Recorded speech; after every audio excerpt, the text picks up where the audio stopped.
Good evening. You're watching Lookuptv. My name is Louis. It's time for the news.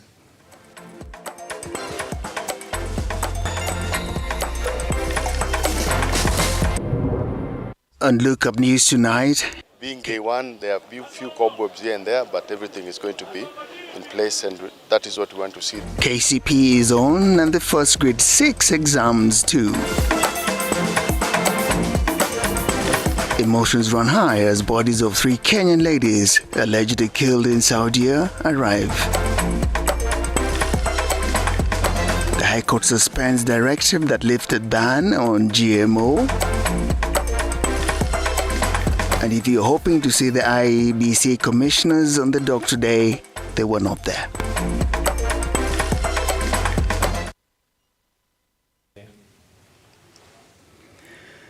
In a very significant exercise that involves a huge number of our population, we're looking at 2.5+ million candidates who've started sitting the national examinations across the country.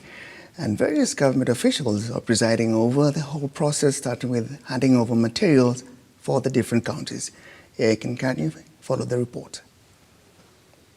The national examinations started today, with the different cabinet secretaries presiding the handing over of examination materials in different counties across the country. In Nairobi County, the candidates braced the cold weather to make their way into their various examination centers, with grade 6 candidates being the first batch of candidates under the CBC program.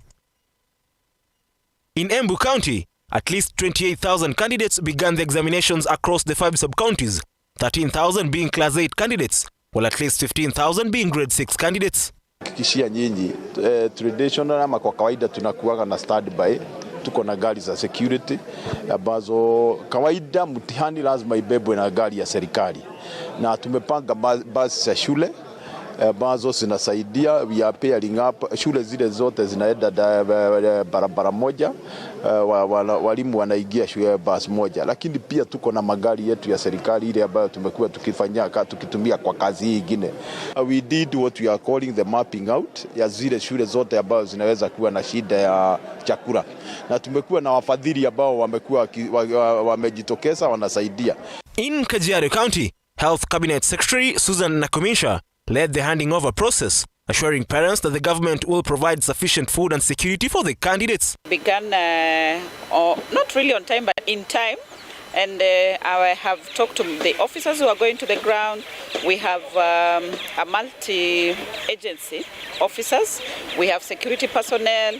We have center managers. We have people from the county, the education office, and we have the head teachers who are collecting the exams here. I have emphasized the need for maintaining the integrity of exams, that they must ensure that students do their exams in a manner that we shall not have issues later on. The ministry had organized to ensure that food for candidates is delivered to the places that do not have.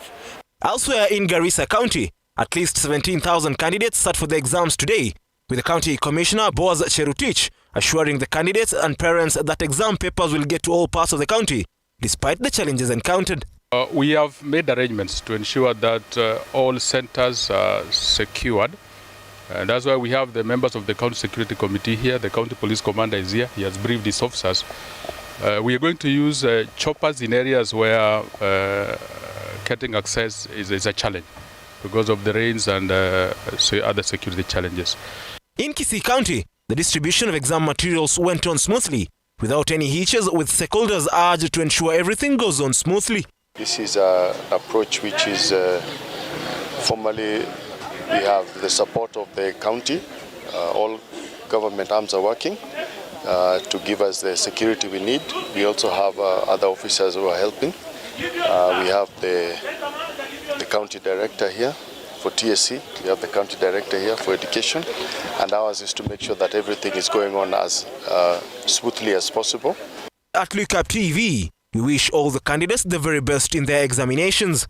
Ian Keitani, Lookuptv. With Narok setting a unique example, it also turns out that with these numbers, 140 girls in primary school and 108 others in secondary school sitting for examinations are pregnant. How will they look after these girls? Confirm na hiyo ingine. A total of 248 girls in primary and secondary school in Narok County will take this year national exams while pregnant as the national examinations continue. Leo tuko hapa tukiwa county security team pamoja na Minister of Education officials kulonji officially mambo ya national exam ya 2022. Tulianza hapa saa 11, tumepeana exam ya grade 6 na pia class 8. Narok County Commissioner Isaac Masinde has assured that the government will ensure that the pregnant candidates have sat for their examinations and have provided ambulances in case of an emergency. Tuko na 248 candidates ambao wanafanya mtihani wakiwa na hiyo hali ya ujauzito, na hawa wasichana tumehakikisha kwamba tumewapangia vilivyo ili waweze kufanya mtihani in a conducive environment. Tunauliza center managers na supervisors in case maybe mmoja akiingia katika lepa ataweza kusaidiwa. Pia tumeweka ambulance. Similar circumstances exist in Samburu County, where a lack of security has resulted in inadequate security being controlled for candidates, particularly in low security areas. Kwa hivyo Samburu hatuna changamoto nyingi kwa saa hii. Tunaona mambo ya usalama tumedhibiti. Tulikuwa na shida kidogo na mpaka wetu na Baringo huko nilikuwa. Hiyo tumedhibiti. Kuna areas zingine vile niliwaeleza hawa officers ambazo kwa mfano tukipata mvua upande wa Samburu magari haipitiki. Mheshimiwa Rais na Wizara ya Elimu wamenipa chopper helicopter ambayo yuko standby kwa areas ambazo hazitapitika kwa magari. Commissioner of Samburu Henry Wafula has made this statement, stating that the government has begun the process of relocating candidates from areas affected by food shortages at the start of their exams in order to ensure their safety. Hawa walimu ambao tunawaita center managers na wakuu wangu wa security, namba yangu. Kuwa na changamoto yote, serikali iko tayari. Uasin Gishu County has also faced problems after 52 schools failed to take up examination material that kicked off on Monday. Most private schools, specifically in sub-counties that registered candidates, have been closed due to the corona pandemic.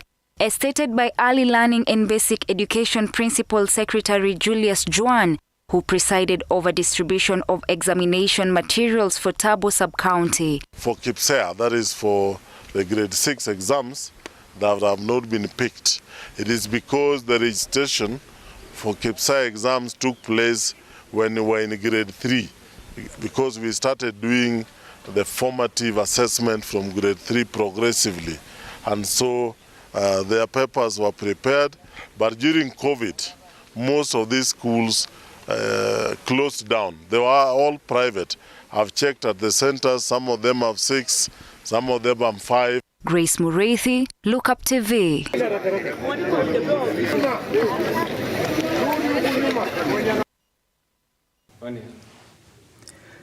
With 2.5 million registered as candidates, and now emerging that 200 and over are reported pregnant, even as they sit for these exams.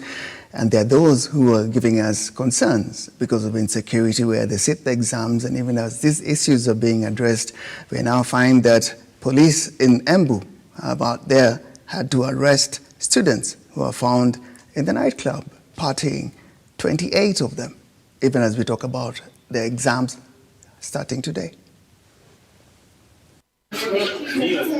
Kumekuwa na malalamiko mengi kuwa especially on Sundays watoto wanapatikana kwa vilabu wakipewa vileo, na hiyo unajua ni jambo baya sana.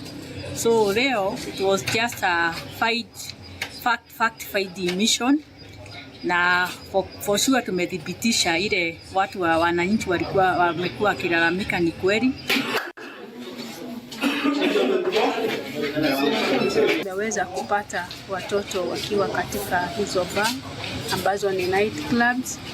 Watoto wale tumepata, wasichana ni 7 na wale wavulana ni 21. Ukikuja kwa club na unataka msichana itisha ID. Kama utaki kushikwa, natoa onyo tena kali sana kwa zile clubs ama wenye bar ambao wanaruhusu watoto wachanga waweze kuingia kwa bar zao, kwa sababu ni hatia na ni halali, na tutaendelea na hii kazi, na wale wote ambao watapatikana tutawashtaki kwa kuwa wanawacha watoto wadogo waingie katika club zao ama waingie katika bar zao.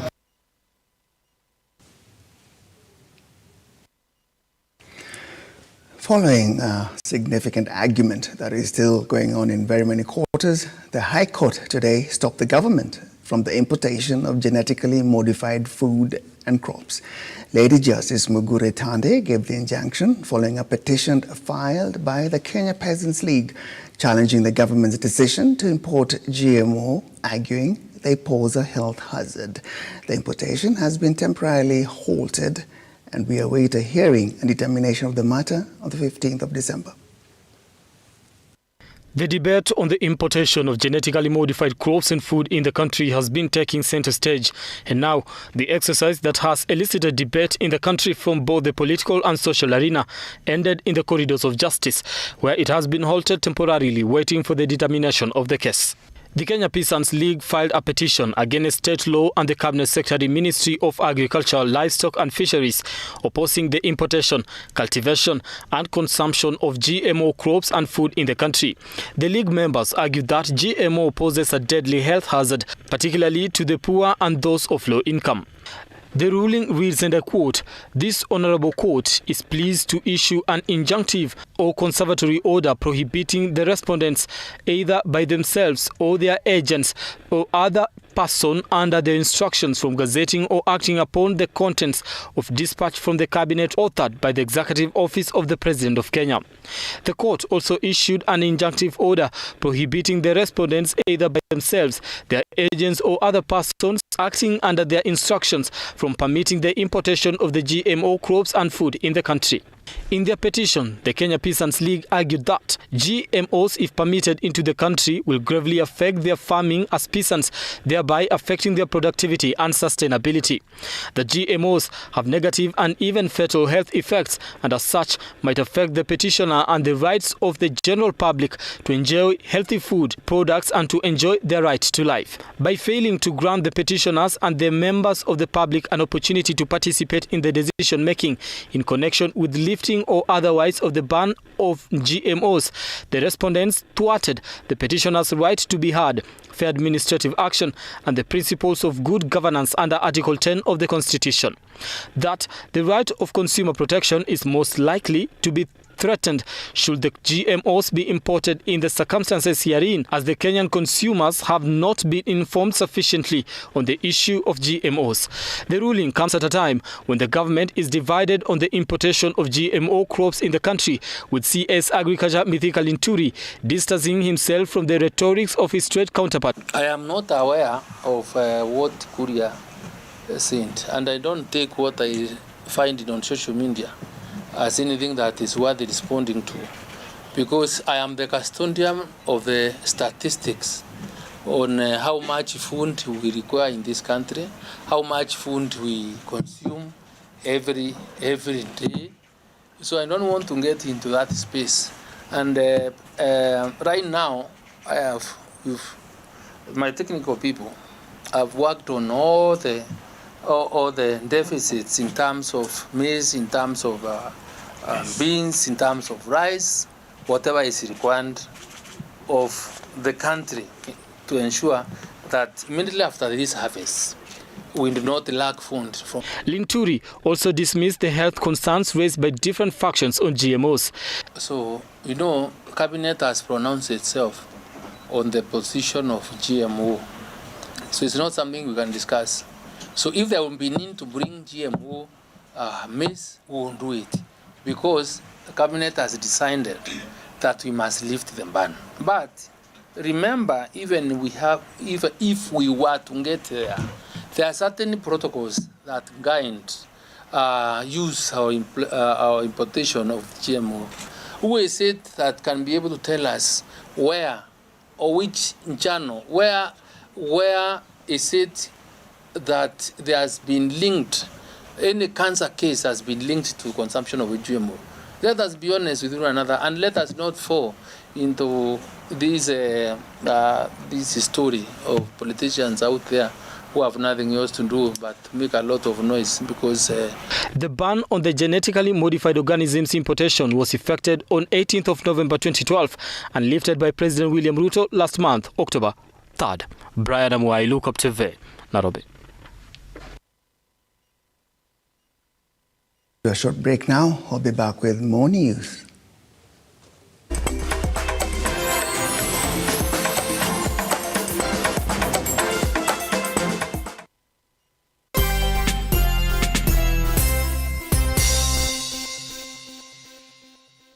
Hiso Properties Limited bado tunakutangazia Lanet Oasis Nakuru City. Ploti hizi ni za 50 by 100 na ni mita 500 tu kutoka kwenye barabara ya lami. Lanet Oasis kuna maji na stima, barabara za maram na ni karibu na shule ya Anesta Boys. Eneo hili lina usalama wa hali ya juu. Ploti ya 50 by 100 tunakuuzia shilingi milioni 1.6 na hii ndio fursa ya mwisho na bei hii. Tutembelee ofisi zetu hapa jijini Nakuru Tower 1 Building, orofa ya 3 au wasiliana nasi kupitia nambari 0758 707 050 au tuma neno Lanet kwa nambari 21404.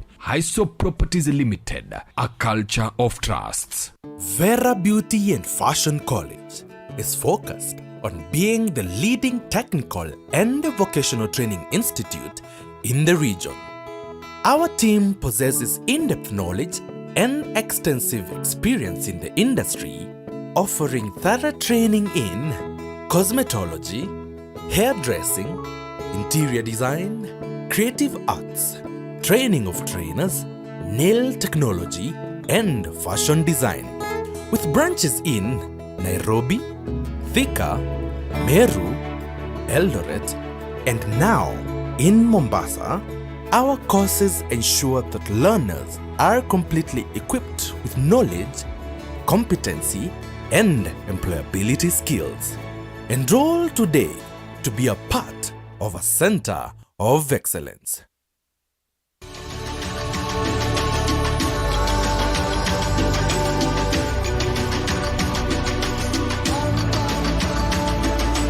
I really appreciate this school for this kind of function of maybe bringing people together, and we are so glad, we are so happy.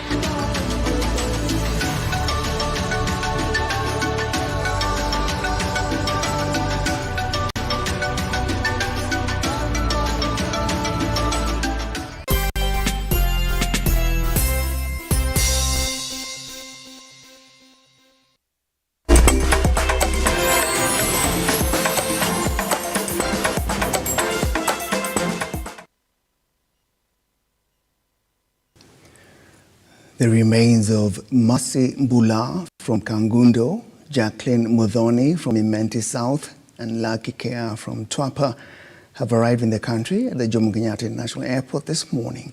The bodies have been preserved at a mortuary in Saudi Arabia. And this shows us that the controversy of Kenyan girls traveling to Saudi to seek a greater pasture is not over anytime soon.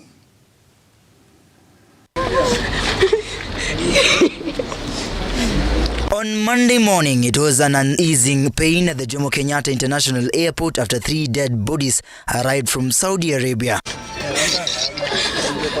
Maybe the traumatizing event would have had a different feeling if the late Mercy Mbula, Jacqueline Muthoni and Lucky Kea arrived alive after their labor from the Arabian land. However, they have been forced to witness the bodies of their beloved ones being taken to the vehicle and later to the mortuaries awaiting the burial ceremony.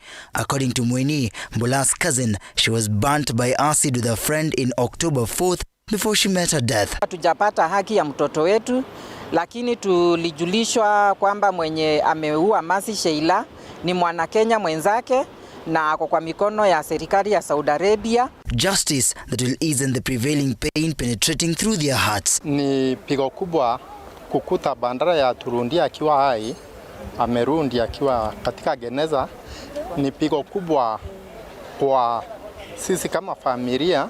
Sheila, the accused in Mbula's death, has brought more harm than good to the family and now called on the government to investigate such matters. Kama msasi amenikosea sana.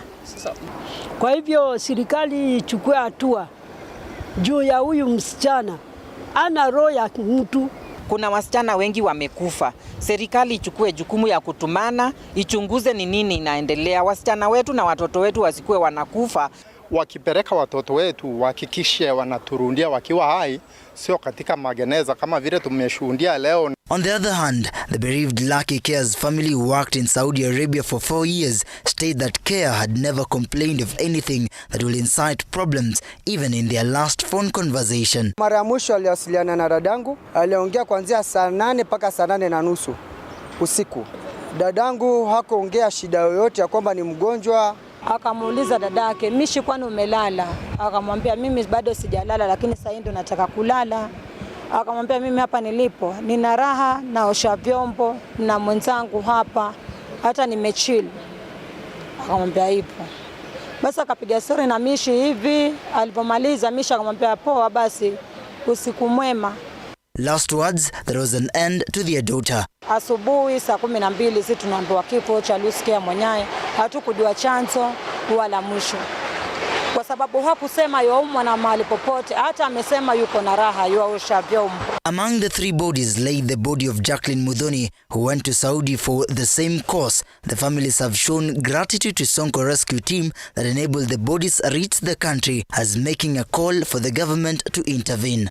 Death cases of the Kenyan citizen have been trending as it dawns. The affected states that the government is not taking the necessary steps in mitigating such deaths in the Arabia.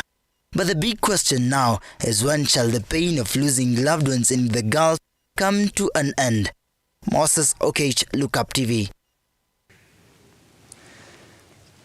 The elections are over. Polls were all done with, but controversy has not ended, and it's definitely on now between Raila Odinga and the president. And today, the president has answered the Azimio leader over the planned protests on the ouster from office of the 4 IEBC commissioners in a controversy that rages across the country. The president said, "We need peace, not protests." He was speaking at the launch of Twiga Foods Distribution Center in Ruiru, Kiambu County. After opposition leader Raila Odinga urged Kenyans to protest against the ouster of the 4 IEBC commissioners who opposed the results of the August 9th general elections, President William Ruto has fired back at the Azimio leader, saying that the opposition is free to criticize the government and keep it on toes, but not to tell Kenyans to protest on the streets. Ruto has said mass protest is not a solution and neither will it bring peace to the country. I do not think organizing demonstrations and getting Kenyans to do the things they want Kenyans to do is part of holding any government to account. They are free to criticize what we are doing. That's okay with us, and we appreciate, but I want to encourage them not to drive Kenyans against one another. Street demonstrations, street fights should not be part of the script of any responsible opposition, unless they want to be a dictatorial opposition, which I don't think that's where they want to go, because that works for nobody. It doesn't even work for them. On a rejoinder, the party leader of the United Green Movement Party and former Ndhiwa MP Agustino Neto has asked the opposition to postpone the protest to give Class 8 and Grade 6 candidates an opportunity to complete their national examination in a conducive environment.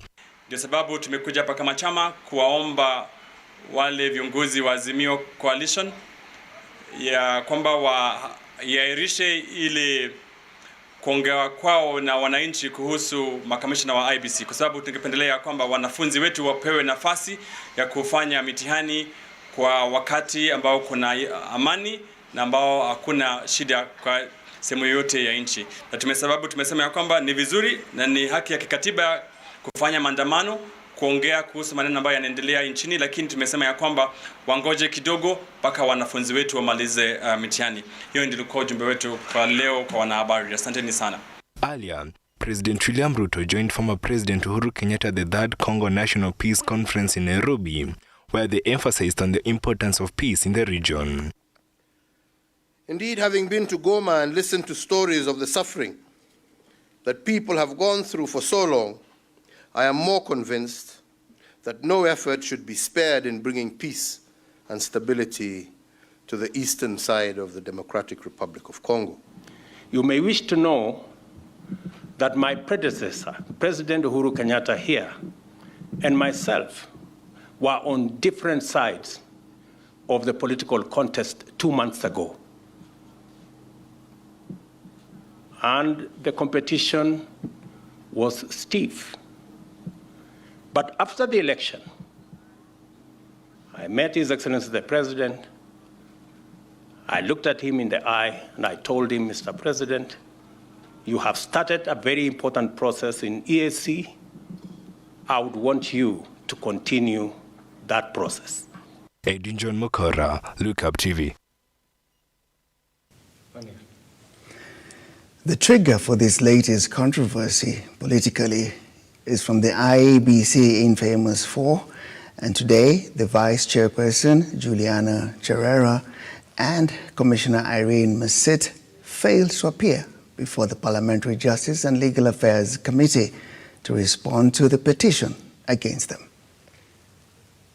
Dated 23rd November 2022, it now appears like a political contest of what was to be a session to determine the fate of the embattled Vice Chairperson of the IBC, Juliana Cherera, and the other commissioners. The event that turned out to be a no-man's show for the Chereras 4. The President of this Republic, His Excellency, President William Ruto, tweeted and referring to the 4 commissioners whose petitions are here as rogue officials. The 2 commissioners snapped the schedule by Justice and Legal Affairs Committee, the hearing that was to proceed in their presence. While appearing before the committee, lawyer Paul Mboya, who represented Cherera, told the committee that his client required more time to respond. Standing Order 2568 of the National Assembly Standing Orders empowers this committee to go back to Parliament for an extension of time. I know the clerk is next to you, a good friend. He can confirm that.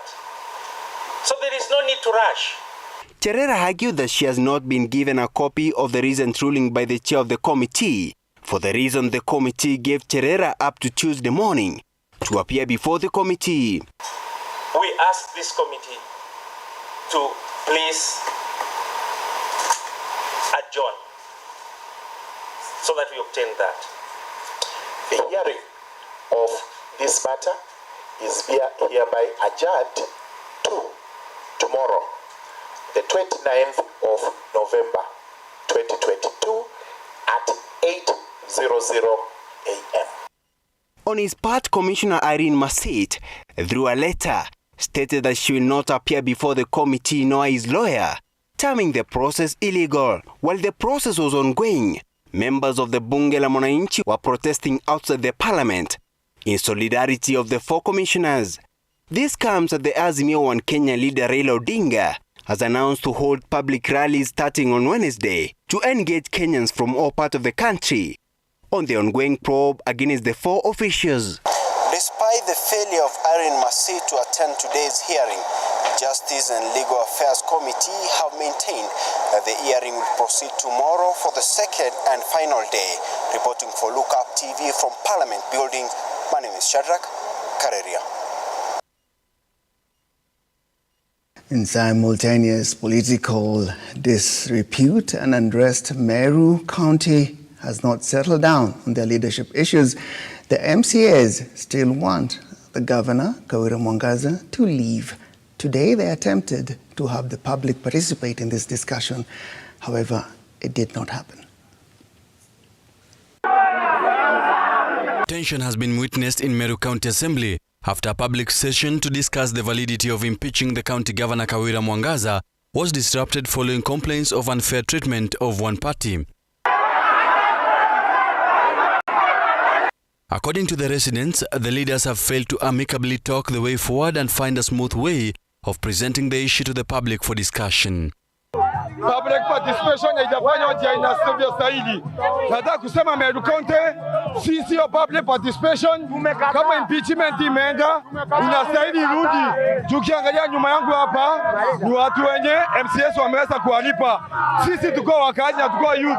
Public participation haijaenda mzuri. Tumekuja public baraza hapa. Eti sasa wako na watu wa kuongea, watu wao wa kuongea. Lakini hawataki kusikia pande nyingine. Kama mimi nikishika microphone ni kelele, mwingine akitaja mama ni kelele.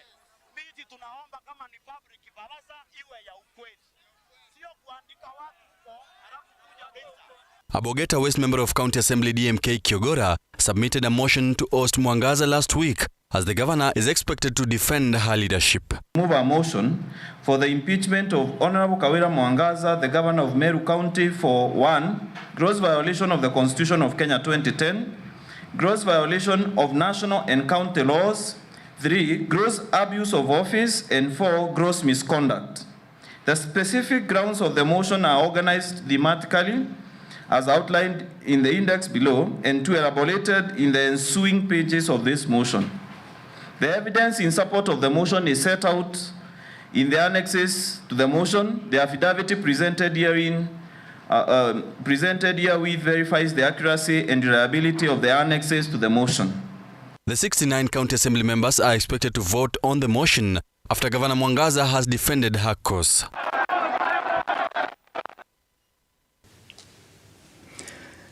Today would have been a good day for you to take a walk around town. You probably would have ended up walking besides Interior Cabinet Secretary Kithure Kindiki, who made an impromptu visit to parts of the CBD that have been identified as hotspots for mugging and other crimes, saying police are there to restore public safety, and many gang members so far have been arrested.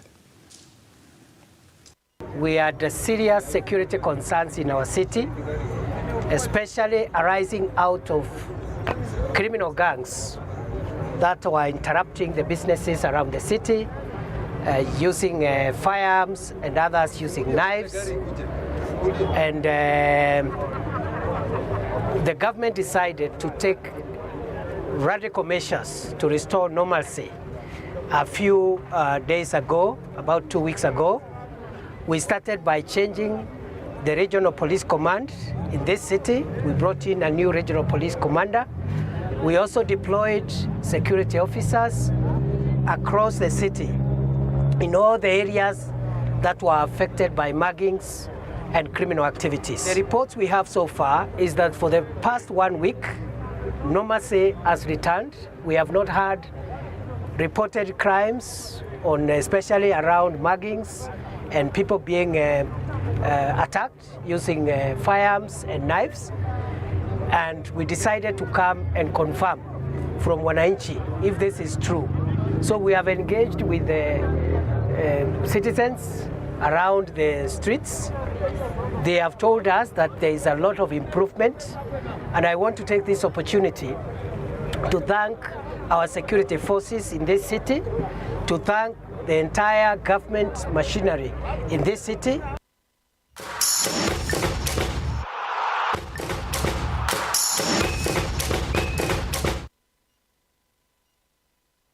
We're engrossed in the FIFA World Cup, but for Kenya, the World Football Governing Body, FIFA, has officially lifted the suspension it imposed on us through a letter addressed to the Football Kenya Federation Secretary General Barry Otieno following the reinstatement of the FKF executive.